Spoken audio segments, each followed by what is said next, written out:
Okay, so this time public service delivery and performance management. Napakaganda ng mga topic talaga ng ano. E-governance ba tayo or ano, trends? Okay, I think trends now. So public service delivery means how the government provides services like healthcare, education, clean water, disaster responses, and public safety. These services no, are meant to improve electric pan lives, no, people lives. No? For example, when a barangay healthcare provides free checkups or vaccine, the public service delivery, that's public service delivery. No, it's the government way of serving its people. Why it matters, no? Good service delivery build trust in the government. No? If people get fast and fair service from government offices, like quick processing of birth certificate or free medicine in health centers, they are more likely to believe in the system. In contrast, yung mga government officials natin dito, or government staff, or employee, poor services or rude employees can cause public frustration. Globally, New Zealand ranks high in citizen satisfaction because of its fast and responsive public services. Because there are some challenges in the Philippine setting, right?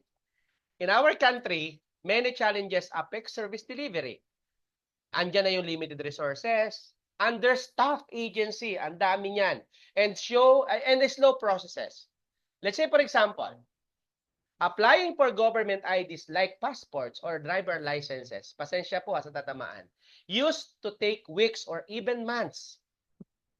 Reforms had helped a bit, but long lines and system glitches are still common. Internet access in rural areas also limit access to online government services.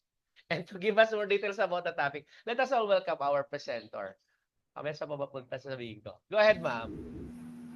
So, good day everyone. I'm Alaysa Brucalfo from Land Transportation Office in Region 4A Calabarzon. And joining me today is Ma'am Ergie Bulanday from Philippine Army po. We're here to guide you through a practical and relevant discussion on public service delivery and performance management in the Philippines. We will simplify complex ideas, highlight real world issues, and explore practical solutions together. So let's get started. Let's begin by understanding what this topic is all about. Public service delivery and performance management in the Philippines cover a wide range of issues, from challenges and innovations to strategies that ensure essential services reach everyone who needs them. Medyo malawak po yung scope, but it's definitely important. Bakit po ito mahalaga? Because effective public service delivery means making sure citizens have easy access to essential services like healthcare, education, and social welfare. And performance management ensures these services are delivered efficiently, effectively, and fairly. So today we'll talk about the key aspects like quality assurance, equality and service delivery, technological innovations, the role of various government agency, and performance management reforms. So let's now talk about the challenges.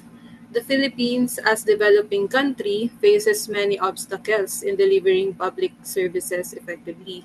Here are some of the major challenges. Number one po, yung access. So ensuring that everyone, lalo na yung mga nasa malalayong lugar, can receive basic government services. Pangalawa is the equity, addressing the gaps in service quality between different regions and social groups. And number three is the quality, maintaining consistency and reliability of services, even when there are issues with funding, infrastructure, or bureaucracy. So these are really real issues that affect many Filipinos, kaya mahalagang pagtuunan din ng pansin. So totoo yan, no? kasi I personally experienced how we try to address these challenges when I joined the Land Transportation Office e-Patrol Caravan dito po sa Calabarzon.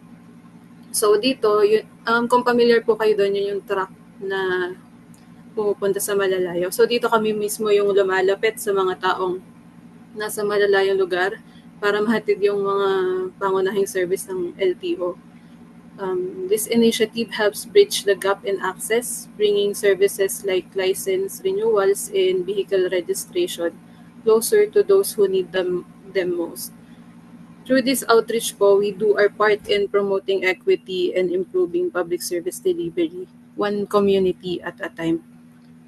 So now let's move on to the quality assurance.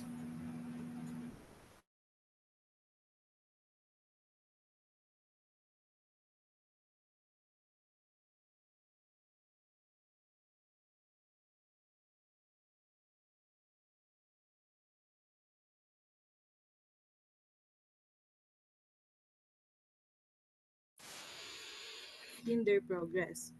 These challenges can lead to delays, errors, and public dissatisfaction. Uh, Clearly, there's a pressing need for reforms and enhanced quality control.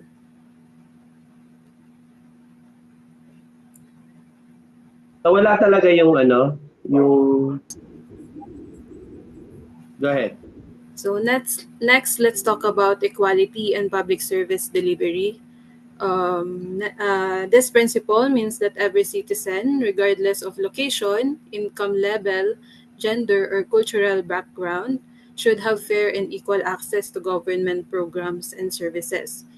However, in practice, there are still major challenges that hinder this ideal. Una po is the geographic disparities or the geographic gaps. People in remote or rural areas, especially geographically isolated and disadvantaged regions, often lack access to government offices, transportation, and digital infrastructure. So this leads to delays or the complete absence of services. Number two po is the socio-economic inequality. Communities with lower income levels may receive less funding, outdated facilities, or insufficient manpower, resulting in inferior service delivery compared to more urban or affluent areas. Number three is the gender-based disparities. Certain services may be unintentionally designed without considering the unique needs of women, LGBTQ plus individuals, or other marginalized groups. This results in unequal access and representation in government programs. And also, number four, the cultural and linguistic barriers. In a diverse country like the Philippines, language and culture can also become barriers. Like indigenous people and local ethnic groups may struggle to understand or access services if materials or staff are not sensitive to local dialects, customs, or beliefs. This can create a sense of exclusion and lead to underutilization of services. To make services truly equal, public policies must intentionally target these gaps and promote inclusive strategies. Hindi lang dapat para sa ilang sektor, kundi para sa lahat. So, equality means breaking barriers, whether geographic, economic, gender-based, or cultural, so that every Filipino feels seen, heard, and served. Let's talk about how technology is reshaping public service delivery. Technological innovations are playing a huge role in making public service delivery faster, simpler, and more efficient. So, through digital platforms, mobile apps, and data analytics, the government can streamline processes and improve accessibility. In short po, technology help us deliver services more effectively and reach more people.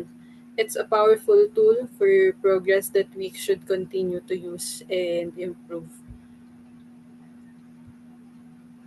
Finally, let's look at the bigger picture. The public sector in the Philippines includes various institutions, government agencies, state-owned companies, universities, local government units, all working to provide essential services like the health, education, housing, and the social welfare.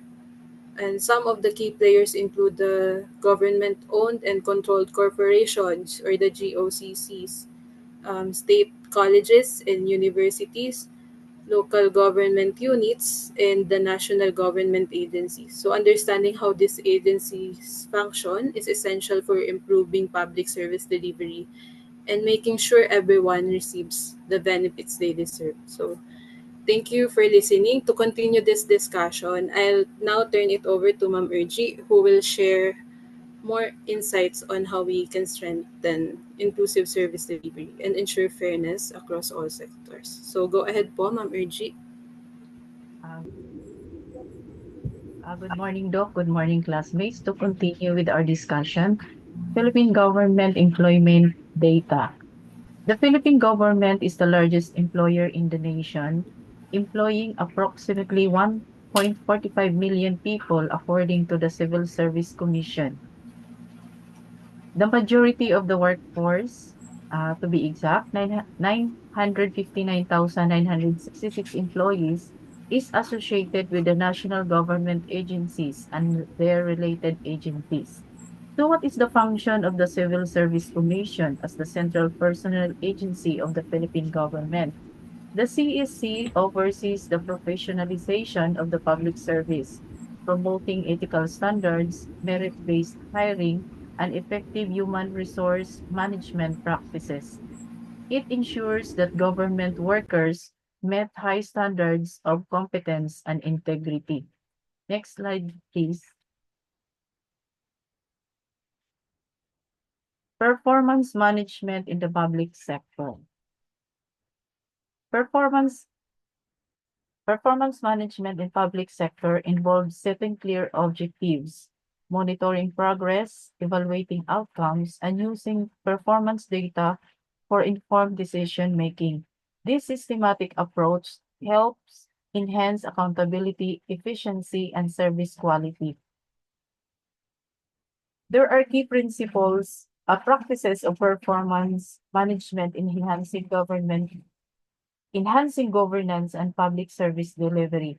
The key practice in this performance management is the establishment of clear, measurable goals that align with the priorities of governance. These objectives may range from improving healthcare outcomes to enhancing educational standards or providing better infrastructure. To regulate and monitor the reporting, effective performance management involves these monitoring and reporting mechanisms that ensure that progress is tracked. Public agencies should implement real-time tracking systems, such as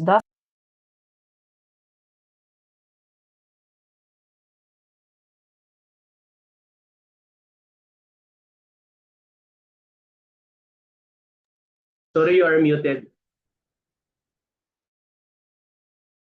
sorry, sir. Okay, go ahead. Yes, sir. There are key principles of performance management in governance and public service delivery. One of it is accountability, which ensures that clear performance metrics and other institutions are answerable for their results. This can enhance public trust as a citizen. Citizens can see how effectively their government is delivering services. Also, the transparency. That this system allows citizens and stakeholders to monitor how effectively services are being delivered. Also, outcome focused. Effective performance management focuses not just on the processes but on outcomes. This shift ensures that public sector's efforts are aligned with delivering tangible benefits to citizens, such as better healthcare, education, and infrastructure. Another also principles is the continuous improvement. So this is through encouraging citizens for continuous evaluation and feedback loops. By monitoring performance regularly, public organization can adjust strategies, resource allocations, and policies to achieve better results over time. And lastly is the citizen-centric. The ultimate goal of performance management in public sector is to improve the quality of life for citizens. It ensures that public services are not only efficient but also responsive to citizens' needs, fostering greater public satisfaction. A prominent example of performance management in the Philippines public sector is the Philippine Public Financial Management Reform Program, which was initiated to enhance the efficiency, transparency, and accountability of the government's financial management system. The reform aims to modernize budgeting, accounting, and auditing system across the national government. Another example is the performance-based bonus. This PBB system is a government incentive program introduced by the Philippine government to reward civil servants for delivering excellent public services. Under this program, government employees receive bonuses based on the performance of their agencies and the individual contributions of employees. So another significant example also is the Department of Health, especially with the implementation of universal health care. The goal of the universal health care is to provide all Filipinos with access to quality healthcare services regardless of income or geographical location. So, in short, performance management in public sector in the Philippines has seen significant improvements with efforts such as the Philippine Public Financial Management Reform Program, the performance-based bonus system, and the universal health care, driving better governance, accountability, and service delivery. However, though there are some challenges such as political interference, resource limitations, and data management need to be addressed to ensure that this performance management system lead to sustainable improvements in public service. So the involvement of citizens through transparency and feedback mechanisms also plays a critical role in enhancing public sector performance.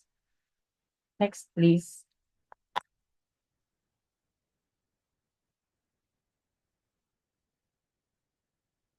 So the public service delivery involves uh,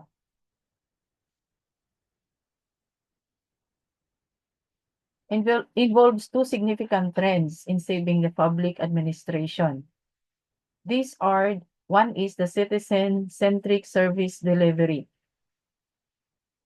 In the Philippines, citizen-centric service delivery initiatives aim to improve government transparency, accountability, and responsive by placing citizens at the heart of public service systems.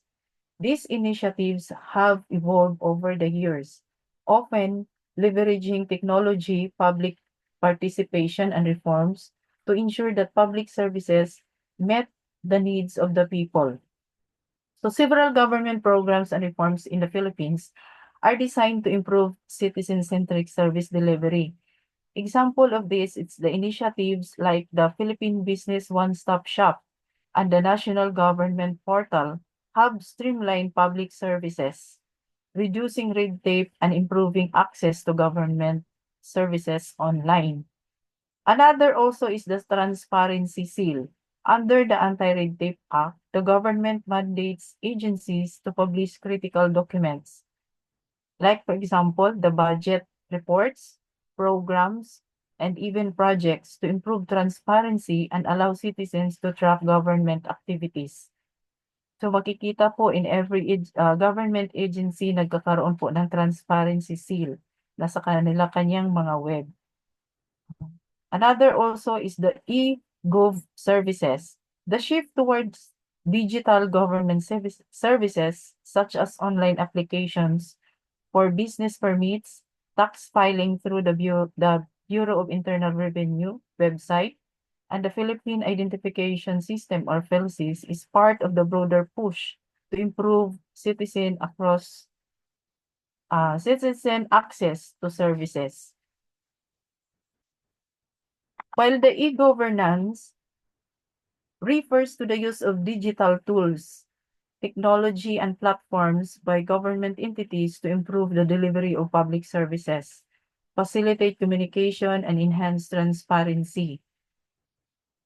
The rapid advancement of information and communication technology has revolutionized the way governments interact with citizens and manage administrative processes. This e-governance aims to simplify processes, make government services more accessible, and foster a participatory form of governance. So, what are the importance of e-governance in public service delivery? First is to improve accessibility and convenience. Another is increased transparency. Number 3 is efficient service delivery. Number 4, cost savings. Number 5, enhanced accountability. Number 6 is citizens' engagement and participation. So, through this e-governance, it promotes potential benefits, which improve quality of services, better data management, global connectivity, empowerment of citizens. So, even though there are some benefits of it, there are also challenges of this uh, citizen-centric services and e-governance service delivery. One is the digital divide, wherein uh, some of the problem encountered with this, where access to the internet and digital tools is limited in certain geographic areas or among certain populations. Rural areas, elderly citizens, and low-income groups may face challenges in accessing or using e-government services, thereby undermining inclusivity. So another also is the cybersecurity and data privacy. Another is the resistance to change, wherein transitioning to e-governance requires overcoming resistance from both public servants and citizens. High initial cost. So it involves about funds.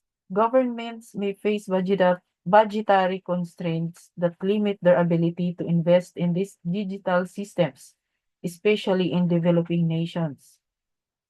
Also, the legal and regulatory issues.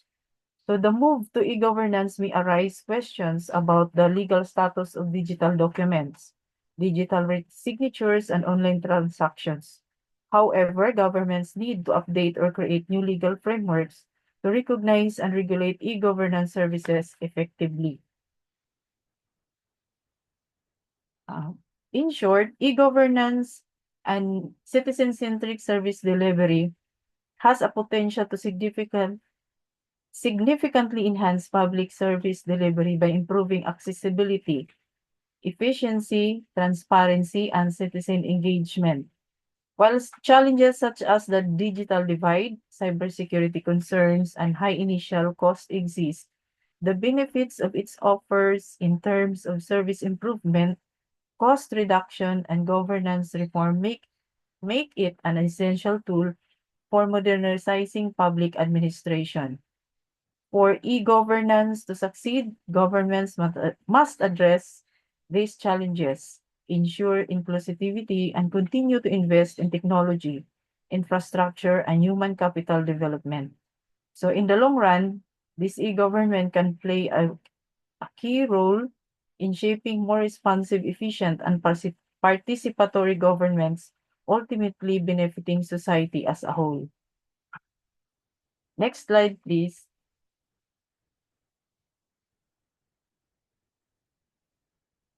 The public-private partnerships. Let us analyze the role of public-private partnership in delivering public services, including their benefits and implications for governance and accountability. So the role of the PPPs in delivering public services plays a critical analysis. These PPPs have become increasingly popular for delivering public services and infrastructure. combining the strengths of both the public and private sectors to achieve outcomes that neither could accomplish alone. This partnership involved collaboration between government entities from local, regional, or national, and private companies in areas such as transportation, healthcare, education, and utilities. While PPPs can provide substantial benefits, their implication raises several challenges, particularly regarding governance, accountability, and equity in service delivery. So, what are the benefits of these public-private partnerships with the government? Number one, it increased efficiency and innovation.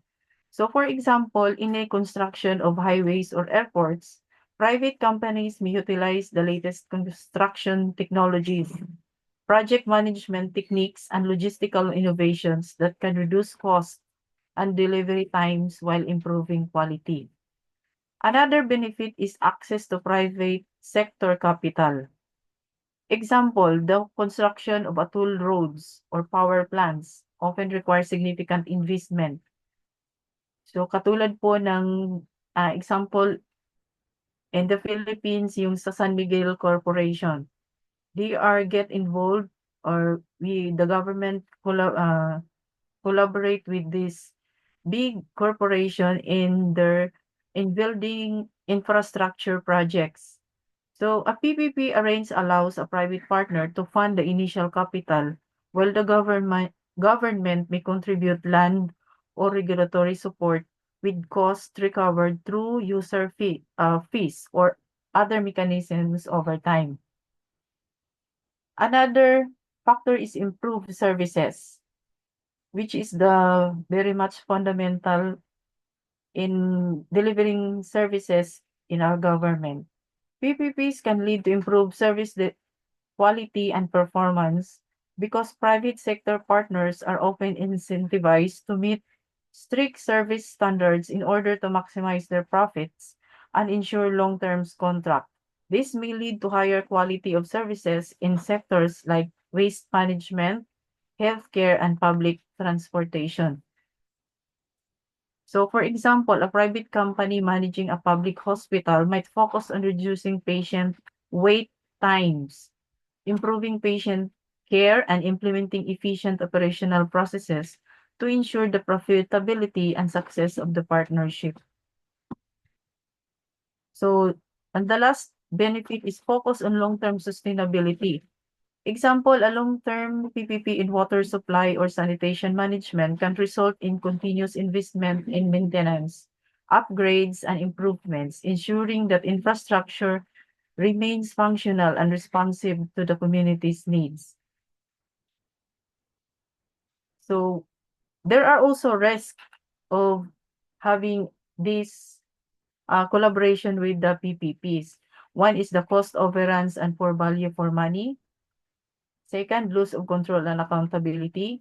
Third, inequality in service delivery. Number 4, financial risk for the public sector. And the last one is a complex and lengthy negotiations. So, what are the implications for governance and accountability? Example, one of this is the governance challenges. So, example, in some countries, PPP projects have been marred by corruption, where public officials have colluded with private contractors to inflate costs or deliver substandard services in exchange for kickbacks, undermining the public trust in the partnership. Number 2 is accountability and mechanism. So example, government may establish independent oversight bodies or involve civil society organization in monitoring PPP projects, ensuring that private companies adhere to service standards and that public interest is safeguarded. The number 3 is the political implication. Example, a government might rush to sign the PPP agreement to attract foreign investment or political support without properly evaluating the long-term cost and benefits of the arrangement. And the last one is the long-term sustainability. Example, a PPP for public housing may not take into account future repair and maintenance costs, which could shift the burden onto the government or citizens after the contract expires. So, in short, PPPs can be a valuable tool for delivering public services, offering the potential for increased efficiency, innovation, and access to capital. However, they also come with significant risk related to cost overruns, loss of control, inequality in service delivery, and governance challenges. So the success of the public-private partnerships depends on careful planning, transparent governance, strong accountability mechanisms, and clear alignment of interest between public and private partners. So when managed effectively, these PPPs can deliver long-term benefits, but poor structuring or lack of oversight can undermine their intended outcomes, making strong governance and accountability mechanisms crucial for their success. Next, please.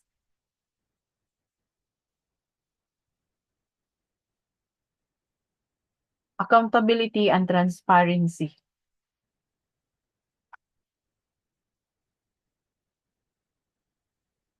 Transparency and accountability are fundamental principles that underlie effective and trustworthy public service delivery. When government and public institution operates transparently and are held accountable for their actions, it leads to more efficient, equitable, and responsible governance.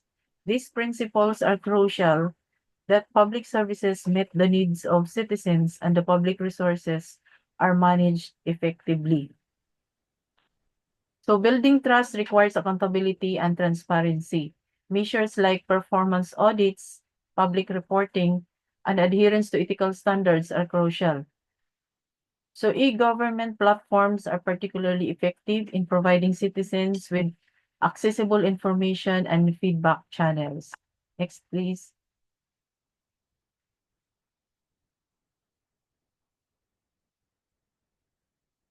Monitoring and evaluation. So what's the importance of monitoring and evaluation in public sector management? The monitoring and evaluation are essential components of performance management in public sector. These processes involve systematically collecting, analyzing, and using data to assess the effectiveness, efficiency, and impact of government policies, programs, and services. It helps assessing for the effectiveness of public service delivery and identifying areas for improvement. So there are indicators to include. It includes efficiency, responsiveness, user satisfaction, and overall impact. So continuous monitoring ensures that reforms and innovations achieve their intended outcomes.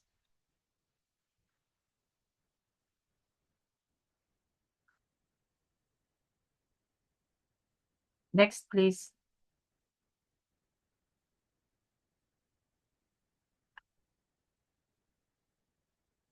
So there are several challenges and opportunities met when it comes to public service delivery and performance services.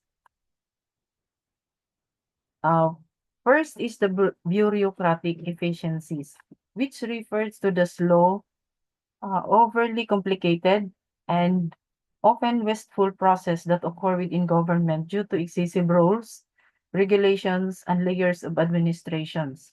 These inefficiencies can lead to delays, increased costs, frustration for citizens or employees, and a failure to meet objectives effectively. So example of this is a lengthy paperwork and red tape. So katulad traditionally na nagpo-process o nag-a-apply tayo ng clearance or sa isang government agency, napakahaba po ang proseso. But now, there are also opportunities to address it, leveraging technology. So through digital innovations implemented by different government agency like online portals, government applications also established this type of bureaucratic efficiencies was solved. Example of the opportunities is the egov.ph as a one-stop shop. So, through online na lang po. Number 2 challenges is the limited resources.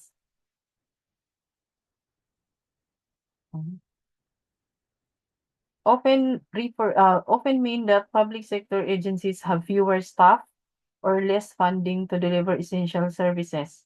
This can result in long wait times for services, understaffed departments, or cuts to important programs. So, to address as a counterpart of this, it gives opportunity to foster partnerships. So, nagkakaroon po tayo ng different public-private partnerships collaborating in doing to ease services. So, katulad po ng kanina na example natin, nagiging in partnership po ng pagkakaroon ng health services within our certain local government, nagkakaroon tayo ng partnership with certain private agencies to come up to resolve this kind of challenges. Number 3 is inequitable access to services. So, ang opportunities naman po niya is to enhance capability building efforts. This is enhancing capability building efforts through investing or give employees some trainings to develop professional development. Establish also key performance indicators to guide performance tracking and evaluation, and create a culture of transparency. Next, please.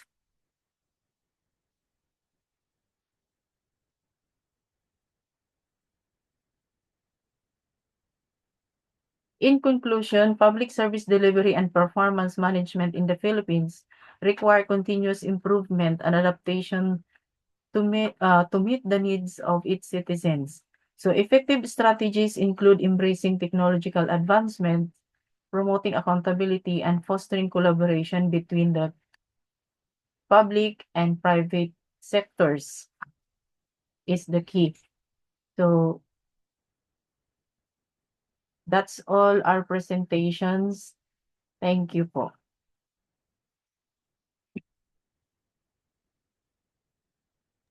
Okay, thank you so much for the presentation. I will inform the presentation. Now, a while ago, I have mentioned about the concern related to the public service delivery and performance management, specifically in the Philippine government setting. Now, in the Philippines, many challenges affect service delivery, as I mentioned, katulad ng limited resources, and understaffed agencies, and the slow processes. So how will we be able to improve? Number one, actions that our government is improving through one-stop shop and online system. Our government is working to make things easier through one-stop shops, online and online portals. Let's say, for example, yung PhilSys, Philippine Identification System, it aims to make it easier to people for access services using just one ID. Similarly, egov.ph Super App is a new mobile platform that combines services with SSS, PhilHealth, and LTO in one app. May taga-LTO rito sa klase natin. Similar to how Estonia and Singapore offer all services online. So what is performance management? Performance management is about tracking how well government offices and employees do their jobs. Are they solving problems? Are they delivering services on time?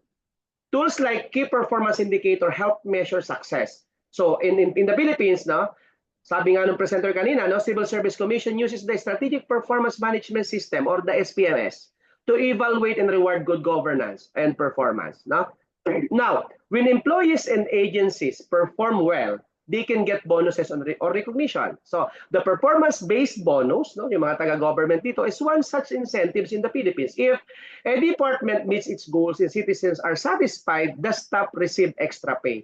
This encourages government workers to serve better. No? Globally, no, the United Kingdom uses a similar reward system in its civil service.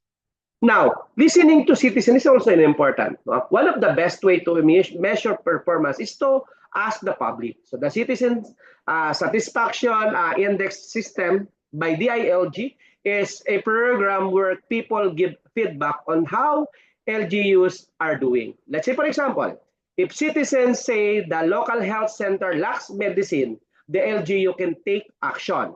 In Sweden, in particular, regular citizen surveys are used to improve services in areas like transportation and education. So the way forward, no, to improve further, the government needs to invest in training, digital tools, and strong leadership. Our local leaders na mag-election pa naman who are innovative and responsive, like those awarded the Seal of Good Local Governance, na sana talaga dumaan sa process, hindi nadaan sa kakilala, sorry to say, are great examples. Now, globally, the trend is toward smart governance using data tech and community participation to provide better services faster and more fairly.